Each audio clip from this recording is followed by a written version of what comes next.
Qui est réellement The Designer Revenge? Inspecteur Signe pour vous servir.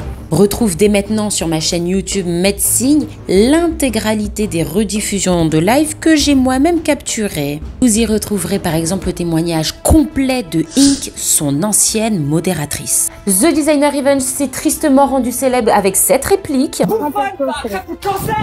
Il a souhaité à une jeune fille de crever du cancer et ensuite a balancé son téléphone. Comment en est-il arrivé là? Comment est-il passé de l'ombre à la lumière et rapidement retourné dans l'ombre? Vous verrez que ses propres amis sur TikTok lui ont tourné le dos. Des témoignages exclusifs que vous n'avez vu nulle part ailleurs. C'est tout de suite dans cette vidéo. The Designer n'a pas commencé sur les réseaux que en 2024. Non, non, non. Sa première activité notable date de 2016 sur Facebook avec ce post qu'il a écrit lui-même. Donc vous voyez bien que c'est lui, Iril Arminez. Et quand on lit son texte, on voit qu'il donne son propre prénom. Sur cet article public, The Designer commence déjà à essayer de se faire connaître, de faire sa pub par rapport à une marque de vêtements. Effectivement, il est dans le design.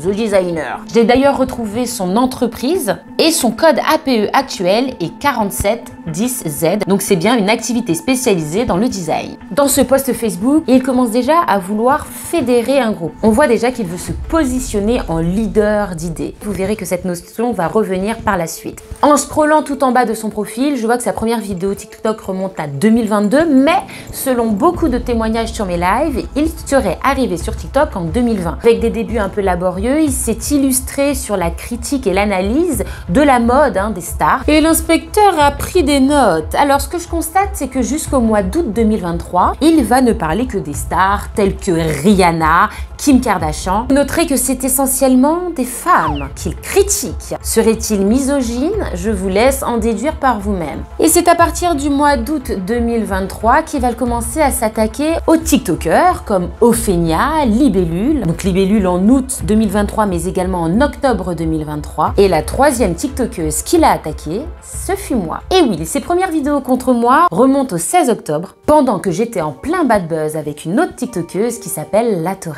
Hier 13 septembre, ah oui, avec Madame Signe, aujourd'hui j'ai porté pas contre vous deux. Il en a profité pour se rapprocher d'elle. Il m'avouera par la suite que c'est La Thorez qui lui a demandé de faire une vidéo à charge contre moi. Si je te mets une situation, je te donne un défi. Est-ce que tu serais capable de le faire? Et souhaitait absolument me faire tomber. Coucou, je suis toujours là. C'est d'ailleurs la première fois que j'ai entendu parler de lui et comme j'étais harcelée dans ses commentaires, je l'ai rapidement bloqué. Je l'ai quand même gardé à l'œil parce que j'ai bien compris qu'il avait une dent contre moi. Vous verrez par la suite que je me suis pas trompée. Donc je vous disais 16 octobre, vidéo contre moi. 26 octobre, une vidéo contre Magali Berda et Ophénia. 28 octobre, il commence à aborder la notion de concurrence entre TikTokers. Rendez-vous compte, il s'attaque qu'à des femmes de caractère ou des femmes racisées, bien souvent. Donc de la misogynie sous fond de racisme, on peut se poser la question. Et le 28 octobre, on comprend pourquoi il fait cela. En s'attaquant aux TikTokers, il aborde la notion de concurrence. C'est un homme qui se met en permanence en concurrence avec les autres TikTokers. Il estime qu'il doit faire tomber les autres pour réussir. Alors que malheureusement sur cette plateforme, il y a de la place pour tout le monde, ne vous en déplaise. Et on peut se partager les abonnés. La notion de concurrence est très importante et comme je le note sur mon bulletin, le 7 novembre, il lance ses premières enquêtes. Et oui, il se met en concurrence avec moi qui fais des enquêtes, mais également avec TLJ. Il veut aller sur le créneau des enquêtes, monsieur s'est trouvé une nouvelle passion. Fin novembre, je le vois en live avec quelqu'un, il critique La Thorez. Ah bon, n'était-ce pas ton allié? J'arrive dans les commentaires et je lui explique que moi à la base je n'avais rien contre lui, mais comme je me suis fait harceler sur sa vidéo contre moi, je l'ai bloqué. Il me présente ses excuses, m'avoue que c'est La Thorez qui l'a incité à faire cette vidéo contre moi. À cause de tout ce qui s'est passé avec elle, excuse-moi pour tous les notes vocales, je réalise à quel point toi-même tu as été manipulée. Et à quel point, en fait, elle a monté un petit peu la tête à tout le monde contre toi. Et je me décide le 30 novembre à lui écrire un premier DM sur Instagram pour qu'on puisse s'expliquer, discuter et peut-être apprendre à se connaître. Je me dis qu'il y a certainement eu un malentendu. Il me brosse dans le sens du poil, me fait mes premiers éloges. Coucou, je t'envoie un message pour te dire que je trouve ta démarche très intelligente Et je suis très agréablement surpris de ce que tu m'écris. Je trouve qu'il y a beaucoup de bienveillance dans ce que tu dis. C'est vrai que tu pourrais beaucoup plus mal le prendre. Et à partir de là, commence la manipulation, puisque quelques mois après, il me la fera à l'envers. Mais c'est la police. J'ai jamais dit. Non mais j'ai. Là vous le tournez. Vous déformez mes propos. Décembre, janvier, il décide de faire une vidéo sur l'affaire Magdo Santos. Tout ce petit monde-là il y aura un procès. TLJ, victime de conspiration. Magdo Santos est une affaire qui a été traitée par TLJ notamment. Les autres composants sont de l'éthylglycérine. Et par moi, 2 enquêteurs, inspecteurs de TikTok. Je me demande du coup, pourquoi s'intéresse-t-il à l'affaire Magdo Santos? Cette affaire a déjà été traitée, finalement il n'a rien apporté de plus, si ce n'est faire la synthèse de la vidéo de TLJ et de moi. Est-ce digne d'un véritable journaliste en herbe de simplement synthétiser le travail des autres? Où est ton véritable travail d'enquêteur dans tout ça? Là encore, je me pose des questions. Peu importe, TLJ et moi montons sur ce live où il essaye de comprendre la situation, on lui en parle. Ce live s'est extrêmement bien passé, je ne me cache pas de le lui dire. Lui-même me fait des éloges, apparemment je suis très drôle. Aux dernières nouvelles, The Designer Revenge m'apprécie. Ce fameux live avec Magdo Santos a eu lieu le 20 février et ce n'est pas moins de 8 jours après, soit le 28 février, que The Designer Revenge décide de retourner sa veste. Il a invité sur son live des personnes qui me rabaissent, invente plein de mensonges à mon sujet, c'était vraiment trop gros pour que je laisse passer, je décide de monter sur le live de The Designer en me disant c'est quelqu'un d'honnête, de droit, il va savoir faire régner le respect sur son live. Que nenni! Le voilà lui-même en train de me harceler, de me lyncher publiquement devant plus de 1000 spectateurs. Je me suis fait démonter en live pendant 1 heure en étant 1 contre 6, c'est beaucoup plus facile quand on est en meute, n'est-ce pas? Évidemment, il se retrouve avec des grosses têtes de TikTok, se sent pousser des ailes et se met à me cracher dessus. Il va dire d'ailleurs une phrase qui va énormément m'étonner. Malheureusement, Medsigne et moi ne sommes pas tombés du même côté de TikTok, nous aurions pu être amis, mais nous ne le serons pas. D'accord, donc je découvre qu'il y a un côté de TikTok. J'ai eu l'impression d'être de retour au lycée où il y avait des groupes d'amis et du coup des gens qui se parlaient pas parce qu'ils n'étaient pas dans le même groupe d'amis alors qu'en fait ils s'apprécient mais ils se forcent à pas se parler parce que ce serait mal vu. Étonnant de ne pas évoluer en termes de maturité. Donc là c'est fin février, début mars, il change son pseudo. Ce n'est plus The Designer Revenge avec une main et du vernis, mais The Designer Revenge avec un pan. N'oubliez pas son obsession pour TLJ et pour moi qui va se répéter au fil des mois. Je suis un cygne dans mon logo Medsigne et lui devient également une volaille, un pan. À la base, il se revendiquait être chroniqueur. Désormais, il dit haut et fort sur ses lives qu'il veut être journaliste, tout comme moi. Je l'avais annoncé quelques mois plus tôt. Et il s'allie avec TLJ pour faire des vidéos contre moi. Une attaque groupée en somme. Ils l'ont avoué en live qu'ils allaient se concerter pour faire une vidéo à charge contre moi. Début mars, The Designer Revenge sort 2 vidéos sur moi. Bien évidemment, il sort tout du contexte et me fait passer pour la méchante. Et fin mars, TLJ sort sa vidéo. L'attaque groupée est lancée. Comme prévu, je me fais cyberharceler tout le mois de mars. TLJ va même jusqu'à le féliciter pour son travail et montrer publiquement sa validation. The Designer Revenge semble ému aux larmes. Je suis vraiment touchée. J'arrive pas à mettre des mots sur ce que je ressens, je suis désolée. J'en dirai pas plus, je suis très touchée. Là, vous voyez bien qu'il idolâtre TLJ. Oui, c'était plus intéressant statistiquement et financièrement parlant de se rapprocher d'un TLJ, grosse tête liver. Peut-être même qu'il a succombé à son charme. Je peux pas vous dire tout ce que je ressens, ça reste les réseaux sociaux. Ça ne nous regarde pas, mais en tout cas, vous voyez quand même un excès de réaction quand on lui dit dans les commentaires que TLJ l'a mentionné dans sa vidéo. Donc si vous avez bien compris, The Designer Revenge est en boucle sur moi depuis le mois d'octobre. Il n'a cessé de parler de moi pratiquement sur tous ses lives. Il y a même une fois où il était en train de critiquer le fait qu'à 1 h du matin, j'étais en live en train de me préparer des œufs au plat. Apparemment, c'était choquant. C'est du cyberharcèlement. Et là éclate l'affaire Zara et Rose. Si j'ai bien compris, Zara a fait tout un travail, une enquête sur une jeune femme qui s'appelle Alia et The Designer a simplement pompé les informations qu'elle avait pu sortir, tout son travail de recherche pour en faire une vidéo. Souvenez-vous, il l'avait déjà fait dans l'affaire Magdo Santos sans la mentionner, sinon ce n'est pas drôle. Et Zara et Rose ne se sont pas laissés faire, ont réclamé d'être mentionnés. L'affaire a fait boule de neige jusqu'à arriver à ce fameux live tristement célèbre Je passe des heures à les écrire, des heures et des heures, jusqu'à plus dormir. C'est pas elle, putain de merde, bouffonne, crève de cancer. Où il pète un câble, littéralement. Et oui, son ego est touché. Il ne veut pas que soit rendu public son amateurisme. Ce n'est pas un si bon journaliste.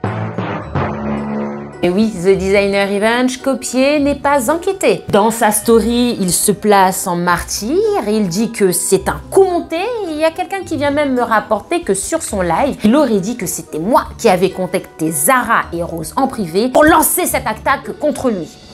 Je ne connaissais pas ces jeunes filles avant qu'ils les insultent. Le 10 avril, révélation choc. On en apprend plus sur la personnalité de The Designer Revenge. N'oubliez pas, je vous le disais, il est extrêmement proche de TLJ et copie ses façons de faire. TLJ a tendance à falsifier les preuves, je l'avais déjà montré dans l'affaire McDo Santos. Zara et Rose annoncent publiquement en live et en TikTok qu'il aurait contacté un mineur pour lui demander de faire un faux témoignage à charge en disant qu'elles auraient fait des agressions physiques, qu'elles seraient sur Mime, OnlyFans et même que Zara serait en situation irrégulière sur le territoire français. On retrouve la pointe de racisme, le stéréotype. Les Noirs en France sont des immigrés sans papier. Alors tout de même, j'ai analysé cette capture de discussion. Il y a un point que j'ai trouvé étonnant, c'est quand même The Designer Revenge fait très peu de fautes d'orthographe. Dans la capture que les filles ont diffusée en live, il y a une faute ici de conjugaison dans le participe passé, ER, E accent aigu, alors qu'il n'avait pas l'habitude de faire cette faute quand il discutait avec moi en DM Instagram. Un peu plus tard, dans un live, Ink et Nerison, qui sont les anciens modérateurs de The Designer Revenge, témoignent auprès de Zara et Rose. Ink commence à paniquer, à demander à aller dans le groupe privé des modos où il y a The Designer. Tu sais aller voir dans le groupe parce que là je commence à en avoir marre. Parce que si ça continue, crois-moi que là... Et quoi? Qu'est-ce que tu dis? Je suis... Parce qu'apparemment, il s'y passe des actions secrètes. Une des actions secrètes serait que The Designer serait en train d'essayer de prouver que c'est facile de faire des fausses captures vidéo d'une discussion TikTok. Que non, ce n'est pas lui qui aurait contacté le mineur pour faire un faux témoignage contre Zara et Rose. C'est très suspect d'être dans un groupe privé pour se défendre et non pas venir en live s'expliquer en public si tu n'as rien à te reprocher. Pourquoi fais-tu le mort? Revenons aux modérateurs de The Designer Revenge qui commencent à retourner leur veste. Ink nous fait part d'une histoire tragique. Vous pouvez retrouver l'intégralité de son témoignage sur ma vidéo YouTube. Je ne peux malheureusement pas le diffuser ici. Il m'a envoyé les screens, il a commencé à dramatiser en disant « Oh, elle est homophobe, elle est homophobe ». Non, il n'y avait rien, pas de critique d'homophobe ou quoi que ce soit. Il lui a envoyé la fameuse photo de la meuf. Or, il m'a promis de ne pas l'envoyer. Ouais. Donc, je ne peux pas avoir confiance. Ouais, en gros, c'est une trahison. Voilà. Mais en résumé, elle lui a confié un secret, des informations et des documents confidentiels qu'il s'est empressé de partager pour un peu se la péter et montrer que lui aussi pouvait avoir des informations intéressantes et croustillantes. Monsieur a préféré se faire mousser plutôt que de respecter la parole qu'il avait donnée à une de ses modératrices, la mettant, elle, dans la panade. Concernant Nerison, il parle du fait qu'on l'aurait menacé d'enlever la garde de ses enfants. Mais le premier informateur, c'est lui. Parce que là, dans le groupe de modo, on me fait passer pour le méchant dans l'histoire, ça commence un peu à me tilter. Bah on peut le dire, il a menti en fait, il a menti. J'ai demandé des screens, il m'a dit c'est pas moi qui les ai, c'est quelqu'un d'autre. Et je sais qu'elle a pas encore regardé ces lives-là. Cette information est fausse. Et puis, The Designer se contredit un peu. Un coup, il a l'information, il en est sûr. Et puis un autre coup, il sait plus, il se dédouane et dit qu'il a répété ce qu'on lui a dit, qui part du principe que ses sources sont fiables. Il avoue d'ailleurs qu'il ne vérifie pas l'authenticité des preuves qu'on lui apporte. Ça remet en question toute son intégrité et sa compétence professionnelle. Déjà qu'il pompe sur moi, sur TLJ, sur Zara et Rose pour faire ses enquêtes, mais en plus tu ne vérifies pas tes sources. Observez, là pendant le montage, je réalise quelque chose, c'est qu'il a écrit ici, je crois que c'est qui les a. La théorie, c'est qu'il s'agirait peut-être de TLJ, puisque Nerison fait référence à quelqu'un qui enregistre les lives et après qu'il le transmet à TLJ. Je sais que Wanda fait ça pour TLJ. Et ça pourrait expliquer pourquoi TLJ est fâché avec The Designer. Une chose aussi très étonnante dans son comportement, moi dans le live de Zara et Rose, j'ai compris qu'elle voulait aller porter plainte contre The Designer et je les encourage fortement bien évidemment à le faire. Sauf qu'elles étaient parties sur le principe qu'il s'appelait Iril Arminez. Et moi je sais qu'il s'agit d'un faux nom et prénom. puisque, souvenez-vous, sur la capture Facebook de sa discussion, il donne son vrai prénom. Cette information est publique et accessible à tous, sauf s'il s'empresse d'aller supprimer ce commentaire. Mais bon, moi j'ai la capture et j'ai toutes les preuves. Faisant une rapide recherche, tu tombes sur son vrai prénom et nom. Il a repartagé le commentaire que j'avais mis sur le live de Zara et Rose et il l'a mis dans sa story TikTok. Désormais, il rend son nom et prénom est accessible encore plus facilement à tous, alors que si ça le dérangeait, il aurait flouté son nom et prénom. Mais non, il partage ça pour m'incriminer, me faire porter le chapeau sur tout ce qui lui arrive et dire « Medsigne a fait du doxing à mon encontre », ça veut dire que je diffuse des informations privées de lui, publiquement. Mais non! Ces informations sont publiques, je le répète. C'est incohérent, ce jeune homme agit sur le coup de la colère, de l'émotion et à partir de là, il commet énormément de gaffes, il se trahit tout seul et il révèle son vrai visage. Faisons le résumé de qui est Cyril Martinez. C'est un homme qui à la base est spécialisé dans le design et qui pour percer sur TikTok a bien compris que taper sur les TikTokers pouvait rapporter de la moula. Il est prêt à le faire sans scrupule, en détournant les propos des uns et des autres, se positionnant en martyr et en s'appropriant le travail des autres. On constate d'ailleurs que statistiquement, il s'en prend à 95% à des femmes racisées, des femmes de caractère. Serait-il misogyne? Cette femme au foyer américaine parce que oui, c'est une mère. Serait-il raciste? On peut se poser la question. C'est un homme qui a compris que pour réussir sur TikTok, il valait mieux agir en bande et en bande organisée. Il s'est rapproché d'énormément de TikTokers comme TLJ, PZ, Maléfique et n'hésite pas à trahir des personnes de son équipe, le cas de Ink ou de Nerison. Il se frite avec ses alliés. Oui, il s'est frité avec la Torres alors qu'ils étaient copains comme cochons. Il s'est également, aux dernières nouvelles, frité avec TLJ. Il en a parlé en live en disant « Non, ne me parlez plus de TLJ ». Nous avons compris. Et quand il se retrouve frappé en plein égo, il pète un câble, devient violent et se met à dire « crève du cancer ». Pour sortir cette phrase aussi facilement, ce n'est pas qu'un excès de colère. C'est que tu as l'habitude de dire cette phrase. Parce que moi, jamais, sous le coup de la colère, je ne tiendrai de tels propos. Ce n'est pas à mon habitude de le faire. Moi, j'ai plutôt l'impression que cet homme a vécu dans la violence, soit l'a subi directement, ou a simplement été témoin de violence. Et il répond à ce qu'il prend pour une attaque par de la violence verbale ou matérielle. Ici, il balance son téléphone. On ressent toute l'instabilité psychologique de ce personnage. Je pense en effet qu'il doit être très malheureux dans sa vie. Il a l'air de vivre en colocation à 30 ans. Ça témoigne quand même d'un manque d'indépendance, peut-être des problèmes financiers en plus de problèmes familiaux. So Family Fun se décrit elle-même comme étant sa sœur de cœur depuis 28 ans. Donc ce besoin d'avoir un semblant de famille, même si c'est une famille d'adoption. Mais le problème, c'est que quand ce personnage se retrouve sur les réseaux sociaux avec de l'audience, la folie des grandeurs, l'argent qui rentre à flot, ça peut faire péter un câble et faire perdre pied beaucoup de personnes qui sont de base très instables. Le conseil de l'inspecteur est le suivant. Avant d'idolâtrer un influenceur et ensuite tomber de haut quand vous découvrez ce genre de choses, écoutez les lanceurs d'alerte. J'avais lancé l'alerte il y a bien longtemps, mais personne ne me croyait. Également, avant d'idolâtrer, laissez passer quelques années. Observez bien cette personne et regardez la cohérence de son discours. Car comme je le dis toujours, le temps